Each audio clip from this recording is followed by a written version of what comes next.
What's up, guys? We are back with another Super 7 Ultimates Power Rangers review, taking a look at the figure that was sort of in competition with the T-Rex for the one I wanted to look at first. We're taking a look at GOLDAR. Now, of course, he comes in similar style packaging to every other Ultimates, but he does have a little bit of a bigger box. He's a bigger figure, so it's a little bit larger than average. Still that trapezoidal shape, still have the slipcover.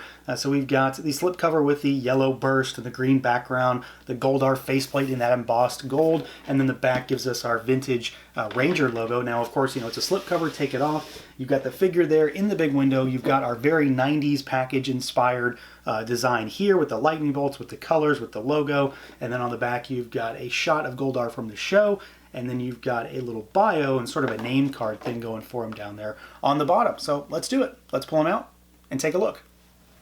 And here we go, out of the package, our Super 7 Ultimates GOLDAR figure. One I've really been looking forward to, you know, very curious about this figure just because of the design, to see what Super 7's been able to do with him, see if he beats the Lightning Collection, that kind of thing. And I think there is a lot to like with this guy. He's not perfect, but I'm very much enjoying this figure. So let's see what he can do, see how he moves around. We've got a head that is, as you might expect, it's going to be kind of locked down. He can look up a little bit, he can look down slightly. It's a hinged ball peg, so there is, like, he can do a lot of this, like, jutting back and forth, and it does help you. You know, if you jut it forward, he can look down a little bit better. If you jut it back, he can look up a little bit better. It's not perfect, but it does help.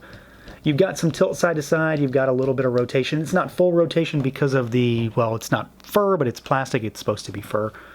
We've got arms that go way out, and I'm so surprised that they can do this because of this shoulder pad, but the way that this figure's just put together, I mean, it does work really, really well. Swivel all the way around, but of course it is going to stop that. That's unavoidable. We've got a bicep swivel up here. We've got a single jointed elbow. He gets 90, basically 90. And then you've got hinges, rotation at the wrist, normal stuff there. We've got a torso swivel here. It does have a little bit of bobble side to side and then some backwards and forwards. The Lightning Collection is the same way in terms of having a diaphragm cut. This one isn't quite as robust, however, and it does have limitations when it comes to going forward and backward. He does have a what looks like a ball peg waist. It's not all that usable, though.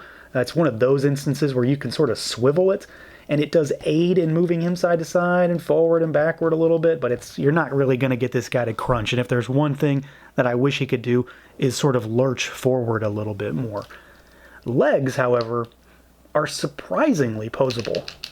He could basically do the splits with these legs, and there is something going on with these hips that they're still normal hips, but at the same time they are just slightly different from normal Ultimates. They are, you can hear them, they're kind of tight, but not in the way that I'm worried about them. They just feel tight, but usable, if that makes any sense. You can kick forward about that far. They are limited forward because of these skirt side pieces. A little bit backwards. You've got a full thigh twist up there. We've got single jointed knees, and you've got, you know, a little bit of rotation there also. About 90. Pretty good. Not perfect, but pretty good. And then we've got really good hinge and a really, really nice rocker down here at those ankles. He does have, well, on him in the box, he's got the little wing nubbins things here. They hinge up and down, and then they do swivel. So they're ball hinges, or hinged ball pegs, rather. So they do have some movement, and there are full-on wings, and we're going to talk about that. There are some swappable parts. We're going to talk about swapping pieces, because I have found some concern with swapping parts, but for the most part, when it comes to moving this guy, I think he moves really well. He is very, very close to what the Lightning Collection can do. Lightning Collection does edge him out a little bit in ways because of it having some double joints, but a lot of the double joints on that figure are relatively locked down because of his design. They can't go full on, but this guy's pretty close. I think Super 7 did a pretty good job within the limitations that they put on themselves for single joints. I think they did a pretty solid job. I've had no real issues posing this guy around. Of course, what's most interesting about this figure is the looks. There is a lot going on with this guy. He is very unique, and as you can see, he is very, very gold. Tons of gold. He's obviously, he's not vac metal. He's not that level of gold, But this is probably the goldest thing Super 7 has done. I mean, it's definitely brighter. It's definitely brighter than like Sewer Leo, and it seems to be a little bit brighter than Metalhead. It's definitely a very lustrous, very shiny gold. There's a lot of metallic finish to this figure, and that was one of the areas, you know, I don't really want to keep comparing it to Lightning Collection, but that's one of the things that was a big problem with the Lightning Collection, was that he wasn't gold enough. This guy seems to be the right kind of gold for me. Obviously, I'm blasting him with light right now, but even outside of it, he's very, very gold. I'm really happy with that. The color is very consistent, too. Of course, he has different tones of gold on him, so there's some areas that are a little bit bronzer gold than others, but it's very consistent where it's supposed to be different. He's got little hits of paint detail, like the little jewels on his armor. Of course, you've got that inner red, like the undersuit that he has. You've got the straps for his boots down here. You've got the crazy clawed toes and everything. And I feel like the design here, I'm certainly not an expert when it comes to suit accuracy for Power Rangers or Super Sentai, but this definitely seems to be a little bit more suit accurate to me. There definitely seems to be more detail that is in line with what you see in the show with that suit. And I think they really went the extra mile on this guy. You know, I love the tail back here, how it's all wrapped up. I like the little wing nubbins. I think I usually prefer GOLDAR this way. I love these little things. I mean, I don't really know why, but I like that design. It just looks cool. And he's a really, really beefy, monstrous figure. And that's one of the other things that I've really wanted out of a GOLDAR figure, was a figure that was big enough, because he never seemed big enough in the Lightning Collection. I want him to be in line with the Lightning Collection monsters. I wanted him to be that big. Super 7's is very much that kind of thing. He's big, he's beefy. He's going to be big enough that he's going to look imposing for the Rangers, but he's also going to be big enough to go toe-to-toe with like the T-Rex Dinozord or the Dragon Zord, and that's really cool to be able to have him play that dual role. But I think they've got the sizing right. The details are really good. Tons of little bits and bobs and sculpted details. Lots of gold, lots of red, and he's just menacing looking, and he looks fantastic. I'm really, really happy. I would go so far as to say, I mean, I've obviously not even finished reviewing this wave yet. I would go so far as to say this is easily the best looking figure in the wave, and I'm not so sure that there's going to be a lot of argument there. He is tremendously well done. The colors are great. The size is good. The sculpt is fantastic, and he just looks like he jumped right out of the show. The head sculpt is equally as fantastic. I love that deep, deep blue. The sort of shading around the eyes, those sunken red eyes, this little bit of a snarl that he's got going on, the fur, and then you've got his, like the headdress up here is actually translucent, so you can see through, you know, sort of like that stained glass almost is what this looks like up here. So that part is actually translucent, which is an added little detail. I wasn't sure that that's what that was until I got it in hand, but he does look fantastic. That's a really cool little touch, just an added little detail that kind of makes him stand out. But he's topped off with this really fantastic head sculpt that complements a really, really cool, imposing, beefy figure.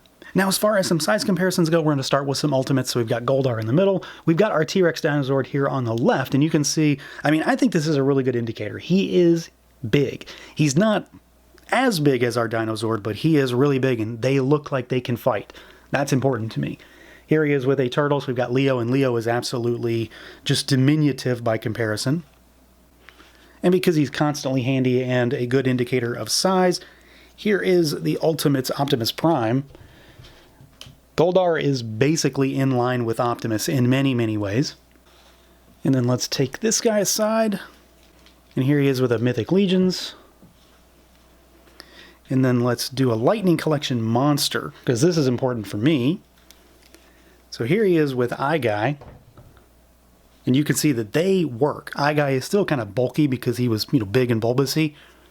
But this is what I wanted out of a GOLDAR figure. I wanted this big, hulking guy that looks like he could actually take on the Power Rangers. And then let's pull him aside. And of course, the biggest, and well, not the biggest, but the best comparison is this. Here is our Lightning Collection GOLDAR. And yeah, I mean, there's no comparison here, really. I think, for one, the Lightning Collection is obviously small for me. It's not nearly gold enough. And I think the Super 7 is just more detailed. I prefer that sculpt. I prefer these details. I prefer this color. I prefer this size. This works if you want him to go with your smaller Hasbro Rangers. But this is what I wanted out of a GOLDAR. Really big, hulking, menacing. And I really, really think that he just completely removes the need for this figure. Now, as far as accessories goes, GOLDAR comes with a pretty solid spread. He comes with some stuff that's, deep cut, and then you've got stuff that's very much integral to the character. We've got stuff that can change him up, obviously, and we'll get to that here in a second. To start with, we've got some hands. So you've got a set is 2, of course. You get a set of gripping, grappling, style posy hands, so he can, palm stuff, things like that. You've got actual gripping hands, lateral and vertical, so you get a set of each, so that's 4 more hands in conjunction with the fists, so you've got 8 total hands in the box. He gets those vertical hinge hands because, of course, he is a sword wielder, so we get his sword, his very asymmetrical looking design sword. I really like this. The colors are great. The paint is really clean and crisp. Everything pops on it. So you've got gold, silver, and then, of course, you've got the black inlay detail, the sort of red jewels on the handle and hilt. Looks really good. He can hold it really well. No issues there. We get the power coin, the storage box from when they steal the Rangers coins. And this looks great. It's one of those things that I don't know what I'm ever going to do with it, but it looks really good. There is a ton of sculpt on it. It's, of course, it's obviously hinged because I just did it, but there's detail all over it. These coins on the inside, too, look fantastic. Really, really nice. You can see, you've got all 5. So Mastodon, T-Rex, Triceratops, Saber-tooth Tiger, Pterodactyl. So we've got all of those there. I do really like that. It's just a very, it's an esoteric kind of thing, but it's cool. And then we get these. These are the badges of darkness. So these are what they use to transform putties into the sort of evil rangers. So you get 5 of them because there was 6. 1 gets destroyed. So there's no red ranger, no bad red ranger. So you get 5 of them. This is another thing, I don't know what I'm ever going to do with these. 1 would have probably been sufficient, but it wouldn't have been, I guess, canonically accurate. So you get 5 badges of darkness. So someone out there is going to do something fun with them. I'm sure it's probably not going to be me.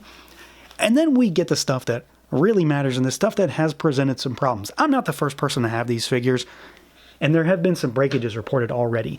So we've got a alternate head sculpt here, and it's very similar to the regular one. He's just sort of screaming, snarling. So here's our regular head.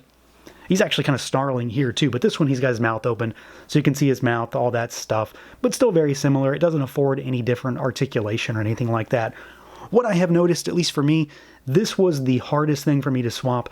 Taking this head off was no problem whatsoever. Putting this one on, I did heat it up for maybe 10 seconds. It was really very little, and I've not really had a problem since then. But I'm going to urge caution on anybody when you are swapping parts on this figure, because while I did feel the need to be careful after what I've seen and heard, once everything is in, it just sort of feels fine.